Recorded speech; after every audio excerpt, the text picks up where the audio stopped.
Hello everyone, and welcome back to mountmoontcg. Well, pre-releases are literally happening this weekend, so you know what time it is.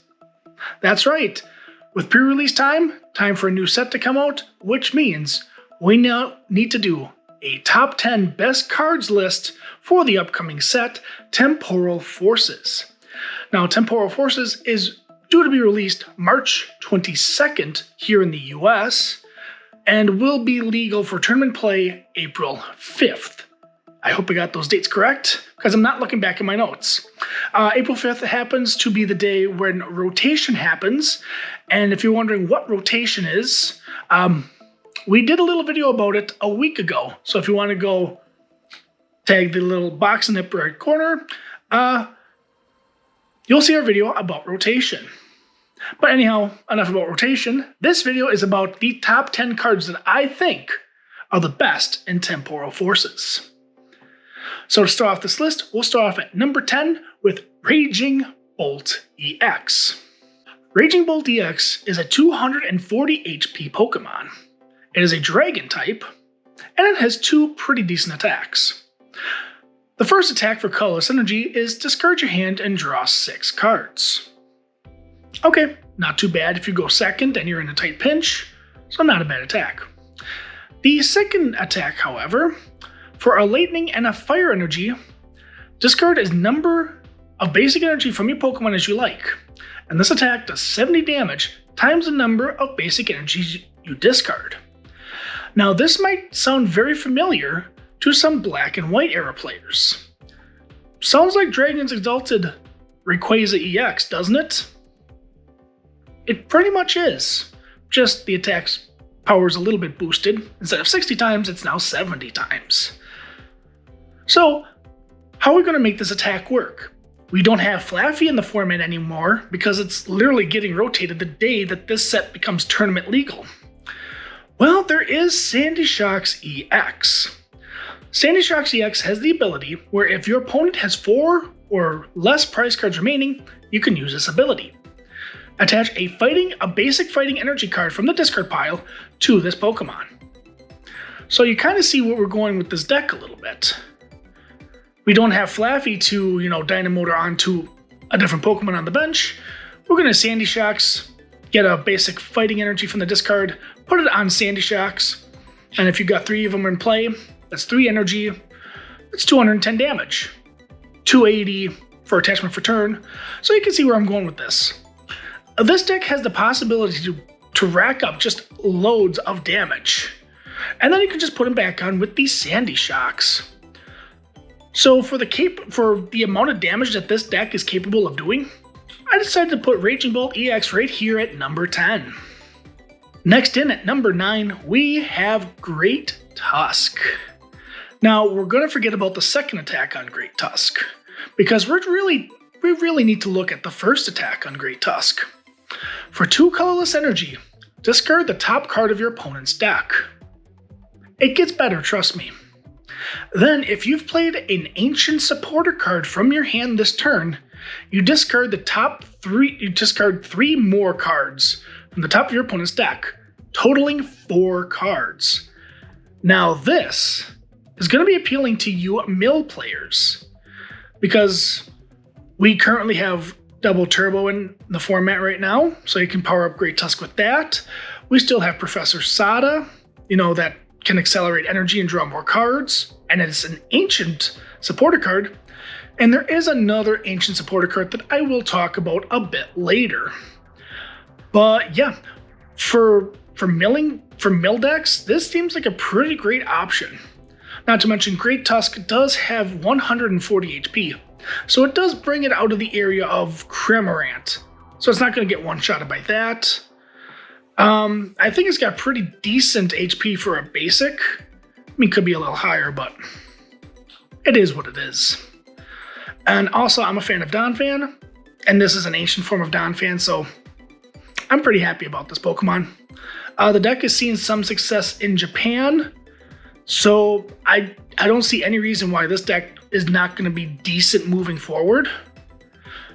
For bringing mill back to the format, if you love it or hate mill decks, I think you can see why we're going to be worrying about Great Tusk for a little while. And that's why Great Tusk is here at number 9. Next up at number 8, we have Iron Crown EX.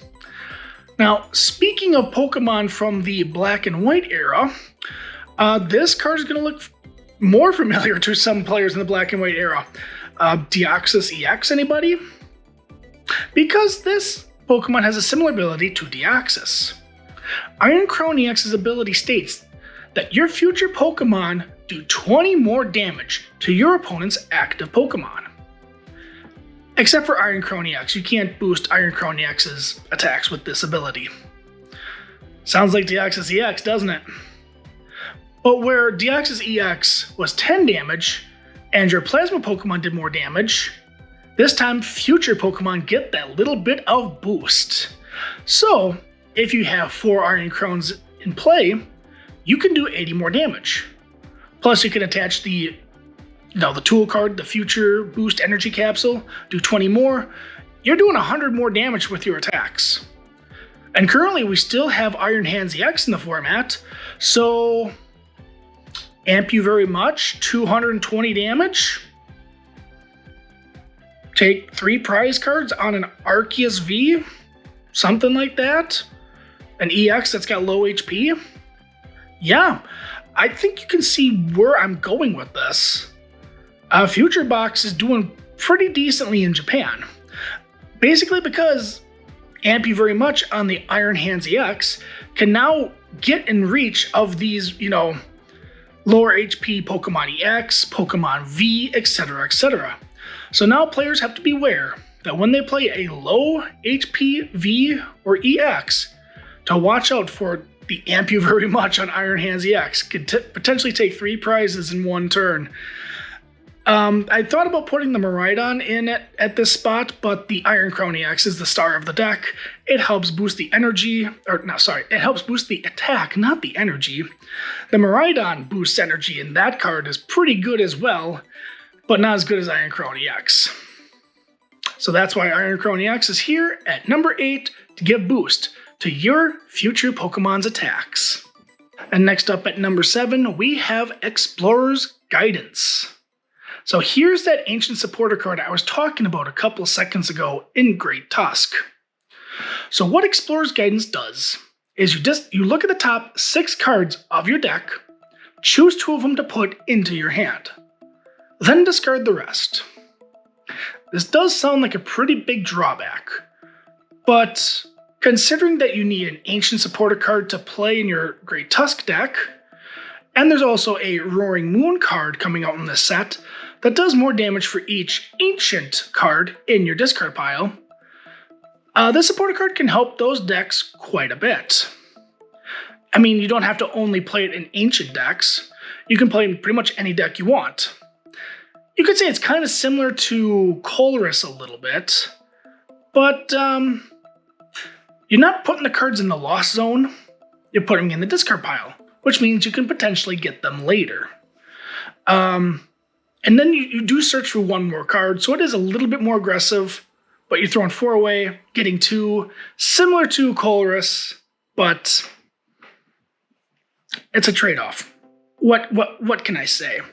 I think this is could be a little bit too aggressive of a supporter card, but I do think because that it's going to be in these Great Tusk decks, it's going to be in these Roaring Moon, these Ancient Box decks, I think it's going to help those decks quite a bit, actually. Next up at number 6, we have Iron Leaves EX.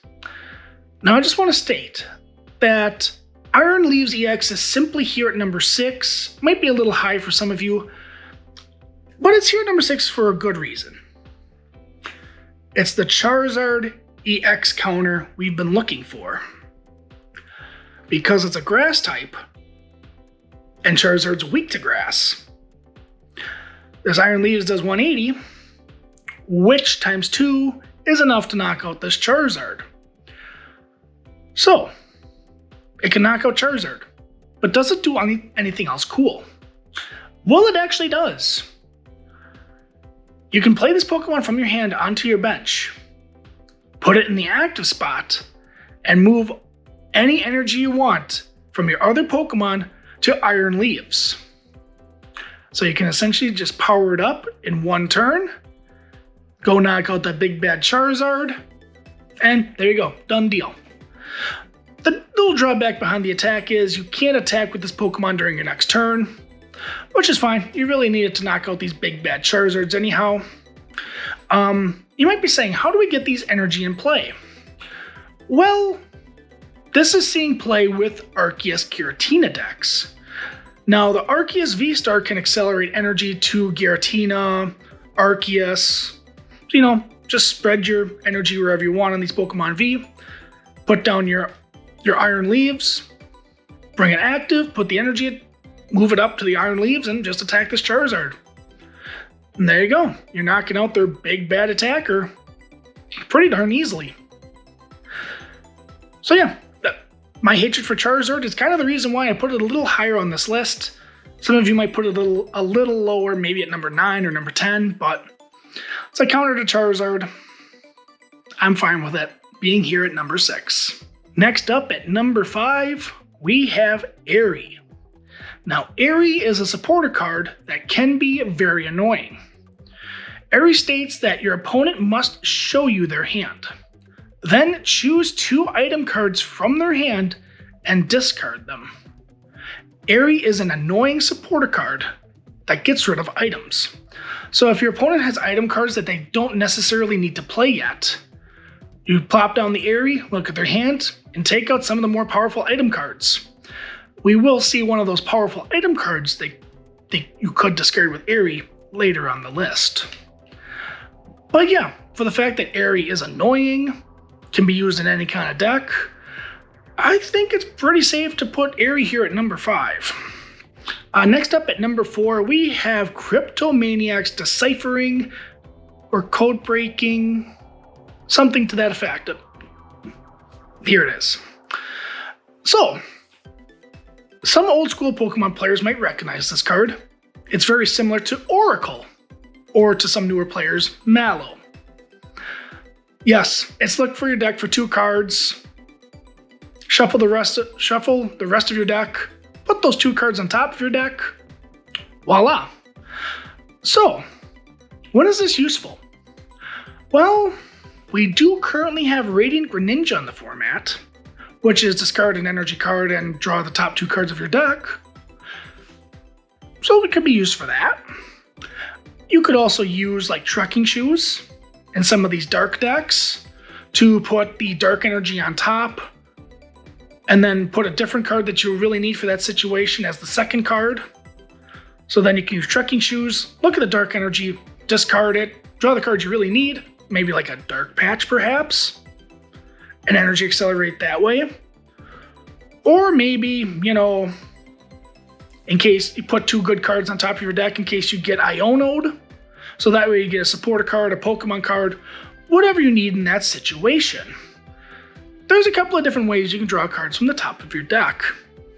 So it's here at number 4, because a lot of players are going to be playing Greninja to draw those top 2 cards of the deck, 2 cards that you really need and that you can find with Maniacs deciphering or code breaking. I don't know the exact translation for the card. So yeah, it's here at number 4. In at number 3, we have Maximum Belt. This set is known for bringing A-Specs back to the Pokemon trading card game. And here's one of them. So Maximum Belt is a tool card. You attach it to your Pokemon, and the effect is, this Pokemon's attacks do 50 more damage to your opponent's Pokemon EX. Sounds pretty good. But think about this for a second. If you're a Arceus Giratina player, Giratina only hits for 280 for the regular attack. You're a few bits of damage short from knocking out, let's say, a Charizard EX. How do you knock it out? Well, attach a Maximum Belt to it, silly. Because 280 plus 50 is 330. Enough to knock out that Charizard EX. So that right there kind of makes a maximum belt pretty worth it in some decks. Heck, even something like a Arceus V-Star, which normally has the double turbo energy on it, which would normally bring the damage down from 200 to 180, put a maximum belt on it. Now you're attacking for 230, so now you can knock out other Arceus Vs, Giratina Vs, low V Pokemon. So this can be used in many decks. Now, one big problem I have with this card is it is a tool card. So it can be discarded if your Pokemon gets knocked out, of course. I want to throw something by you guys. Anybody ever hear of Roseanne's Backup? I think it's called Roseanne's Backup. It's Roseanne. It's this card. And it states you can get a Pokemon tool back from the discard pile. Play a supporter to get this belt back into your hand. Knock out a Charizard EX again. Pretty good. Pretty powerful. Of course, A-Specs you can only play one of in a deck. Any A-Specs very similar to Radiance, where you can play just one Radiant card in the deck. So now you can only play one of these in the deck. I think I didn't mention that earlier, but it's very important to note that now. You can only have one A-Spec in your deck. So I'm just giving you guys a way how to get this card back from the discard pile. Seems pretty decent. Of course, if your opponent plays something like Lost Vacuum, they're going to put this tool card into the Lost Zone, then you can never get it back, which is annoying because that's your one of. It sucks, but this is a very powerful effect for an A-Spec, whereas in years before we've had like Choice Belt and stuff like that did 30 more damage. Doing 50 more damage does seem pretty good. It does hit some numbers that you'll need for certain decks, like Giratina V-Star that I mentioned earlier. Without using their Star Requiem V attack. You can save that for when you really need to. But yeah, just for the fact that this card can help some Pokemon hit the numbers that they need to take these big knockouts. And you can potentially get this A-Spec back from the discard pile with Roseanne's Backup. Yeah, I think it's powerful enough to be in at number 3. Next, at number 2, we have Buddy Puffin. So some players with the rotation coming up are losing cards like Battle VIP Pass. And now they're wondering, well, how do I replace this almost broken item card in my deck with something else? Do I put more Ultra Ball in, more Great Ball? What do I put in? Well, some decks are going to be using Buddy Puffin. Buddy Puffin states that you can search a deck for 70 HP basic Pokemon and put them on your bench. Seems pretty good. It does get a little better though. You can use this card anytime. Yeah, unlike Battle VIP Pass, which you can only use on the first turn, you can use Buddy Puffin any turn of the game. You need a couple of rolls down, turn 3, Buddy Puffin, find them, put them down. You need a couple of Comfy, cool. Just bench them. It's turn 5, turn 6, turn 7, turn 5,842. You can play Buddy Puffin. Doesn't have to be a turn 1 thing. So yeah, a card that searches out for 2 Pokemon seems pretty good. The drawback is you can't get big, Pokemon V cards, Pokemon EX cards, like Battle VIP Pass could. But I think it's a pretty decent trade-off to get 2 basic Pokemon any turn of the game. Slap them down as long as they're 70 HP or less. I think it's pretty powerful enough that it's going to be in some of these Charizard decks, which Charizard is the best deck in the format going forward. Let's not kid ourselves. Gardevoir decks, and some other decks, which I didn't name.